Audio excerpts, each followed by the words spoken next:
Me llamo Andrés, y hace unos años trabajé como vigilante nocturno en un pequeño pueblo llamado San Aurora. Era un lugar apartado, casi fuera del mapa, con una población de no más de 300 personas. Acepté el trabajo porque pagaban bien y no parecía complicado, recorrer las calles, vigilar el centro del pueblo y asegurarme de que todo estuviera en orden. Desde el principio, el lugar me pareció extraño. Había algo inquietante en la forma en que la gente se comportaba. Durante el día, todo parecía normal, los niños jugaban en la plaza, los ancianos conversaban en los bancos, y los comercios estaban abiertos. Pero en cuanto caía la noche, el pueblo entero se transformaba. Las luces de las casas se apagaban, y las calles quedaban completamente desiertas. Era como si todos desaparecieran. En mi primer turno nocturno, noté algo curioso: todas las puertas y ventanas estaban aseguradas con múltiples cerraduras y tablones. Incluso las pequeñas tiendas tenían las persianas metálicas reforzadas.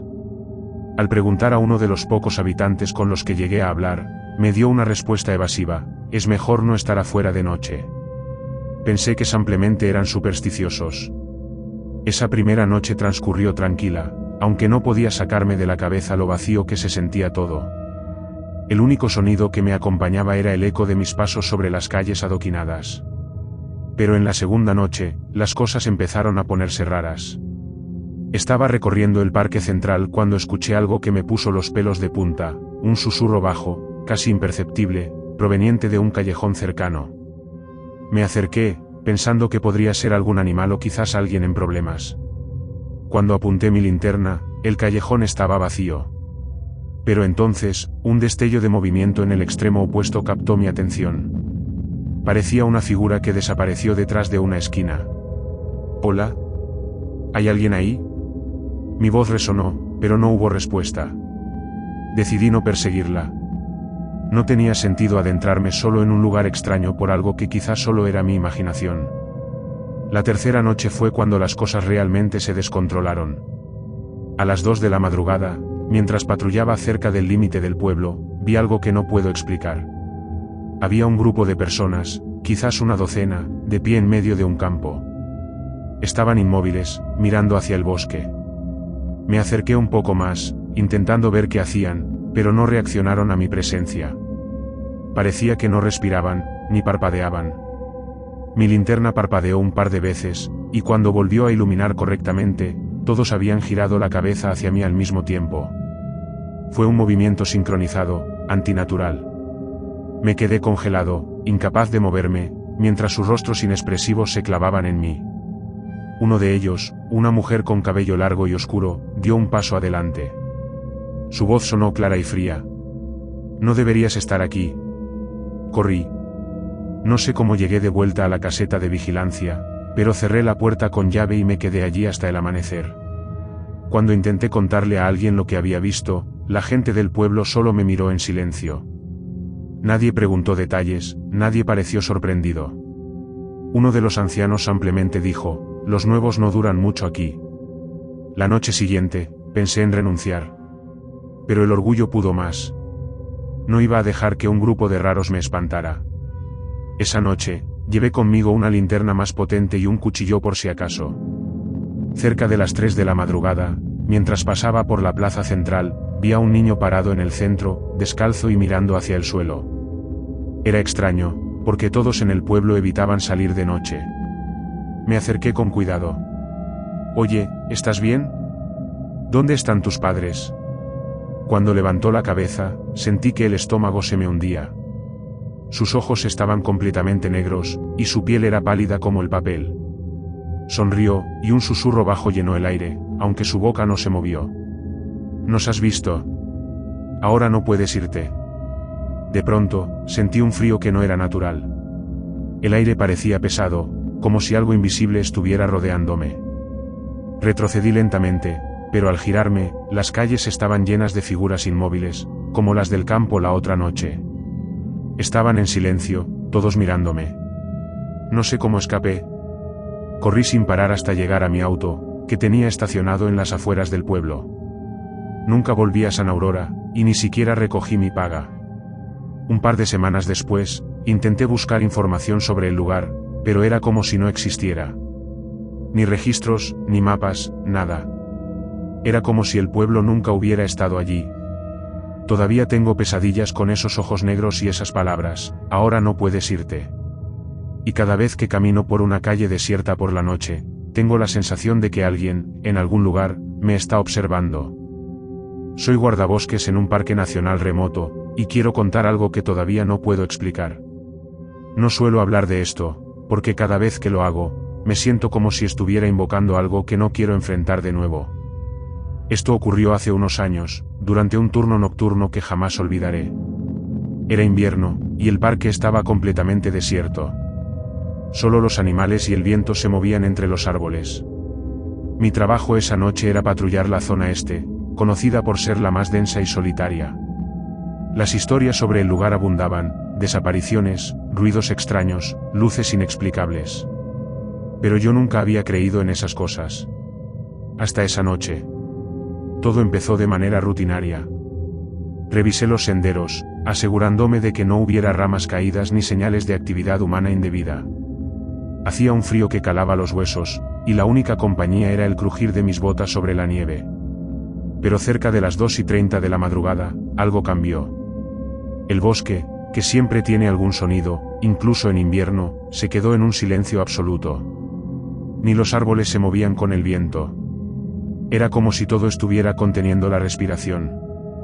Seguí avanzando, tratando de ignorar la sensación de que alguien me observaba. Entonces lo escuché, un grito desgarrador. Provenía del interior del bosque, un poco alejado del sendero. No sonaba humano, pero tampoco era un animal que pudiera reconocer. Parecía, mezcla de ambos. Saqué mi linterna y apunté hacia donde había oído el sonido, pero la luz solo revelaba árboles y sombras.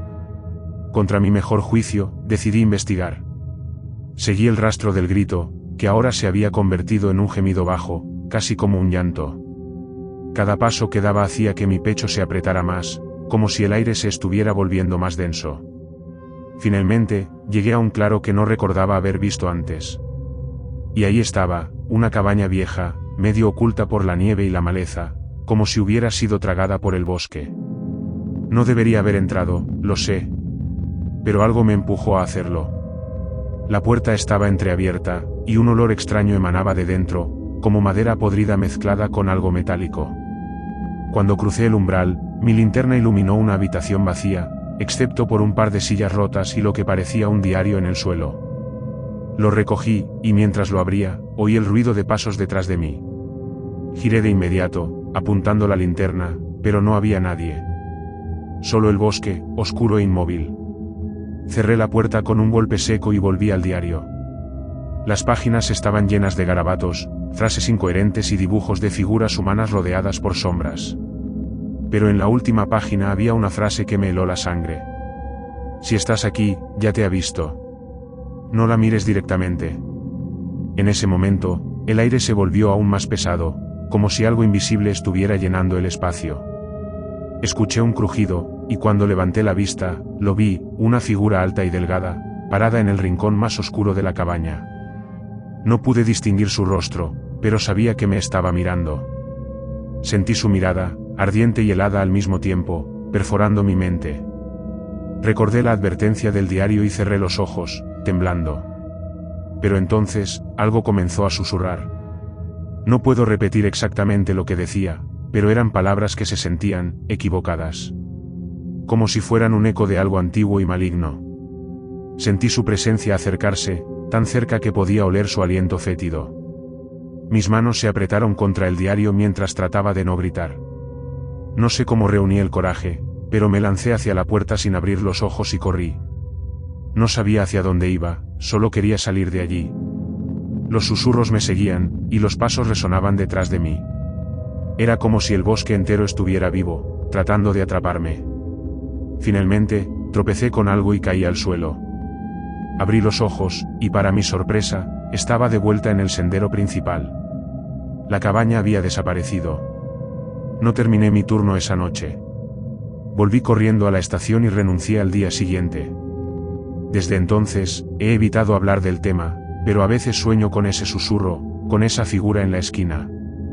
Y cuando me despierto, siempre tengo la misma sensación, que algo me está mirando desde las sombras de mi habitación. Mi nombre es Julián, y he trabajado como taxista durante más de 20 años. He llevado a todo tipo de personas, desde empresarios apurados hasta jóvenes que apenas podían mantenerse de pie después de una noche de fiesta. Pero hay un viaje que nunca podré olvidar. Uno que me hizo cuestionar todo lo que creía sobre la vida y la muerte. Era una noche lluviosa de octubre, y las calles de la ciudad estaban casi desiertas. Había terminado un turno largo y estaba a punto de regresar a casa, pero mi teléfono sonó indicando un último servicio. La dirección era en las afueras de la ciudad, cerca de una vieja zona residencial que siempre me había parecido un poco sombría. Dudé por un momento, pero acepté. Necesitaba el dinero. Cuando llegué al lugar, no había nadie a la vista. Era un callejón oscuro, iluminado solo por la tenue luz de una farola parpadeante. Estaba a punto de cancelar el viaje cuando vi a un hombre salir de entre las sombras. Era alto y delgado, con un traje negro algo anticuado y un sombrero que le cubría parcialmente el rostro. Caminaba lentamente, como si cada paso le costara un esfuerzo inmenso. Bajé la ventanilla y le pregunté: ¿Usted pidió el taxi? Él asintió en silencio y se subió al asiento trasero. No me miró ni dijo una palabra, solo cerró la puerta con cuidado y me entregó un papel con la dirección a donde quería ir. La dirección me sonaba familiar, pero no sabía exactamente por qué. Era un pequeño cementerio en las afueras de la ciudad. Traté de iniciar una conversación, como suelo hacer con mis pasajeros. «Noche pesada, ¿eh? La lluvia no da tregua». Pero no respondió. Solo miraba por la ventana, aunque no había mucho que ver en esa oscuridad. Algo en su presencia me hacía sentir incómodo, pero no podía explicar por qué. Había algo extraño en el aire dentro del taxi, como si la temperatura hubiera bajado varios grados desde que subió. Mientras conducía, revisé por el retrovisor y noté algo raro. Aunque el parabrisas trasero estaba empañado por la humedad, la zona alrededor de donde él estaba sentado permanecía completamente seca. Mi corazón comenzó a latir más rápido, pero me obligué a mantener la calma. Tal vez solo estoy cansado, pensé. Cuando llegamos al cementerio, él no se movió. Permaneció en silencio, mirando fijamente hacia la entrada. «Hemos llegado, señor», dije, esperando que reaccionara. Lentamente, giró la cabeza hacia mí, y por primera vez, pude ver su rostro. Su piel era pálida, casi translúcida, y sus ojos tenían una profundidad oscura que me hizo sentir como si estuviera viendo algo que no debería. Extendió la mano y dejó algo en el asiento delantero, un billete viejo, arrugado, que parecía sacado de otro siglo. Sin decir nada más, abrió la puerta y salió. Caminó hacia el cementerio, desapareciendo entre la niebla que se arremolinaba alrededor de las lápidas. Me quedé allí, paralizado, durante varios minutos antes de reunir el valor para mirar el billete que había dejado. Era un billete de 20 pesos, pero no era como los actuales. Parecía muy antiguo, de una época que yo no reconocía. La fecha que aparecía en él era de 1978. Algo me hizo mirar hacia el cementerio nuevamente. Allí, en la entrada, había un pequeño cartel oxidado con información del lugar. Mi sangre se congeló cuando leí uno de los nombres en una lápida destacada: Joaquín Serrano. Fallecido en 1978. Esa fue la dirección exacta que me había dado. Mi pasajero era Joaquín Serrano. Arranqué el auto tan rápido como pude y no miré atrás. Desde entonces, evito trabajar de noche, y cada vez que conduzco cerca de un cementerio, siento un escalofrío recorrer mi espalda. No sé si lo que viví fue real o una alucinación producto del cansancio, pero cada vez que miro ese billete, sí, todavía lo conservo, sé que hay cosas en este mundo que no tienen explicación.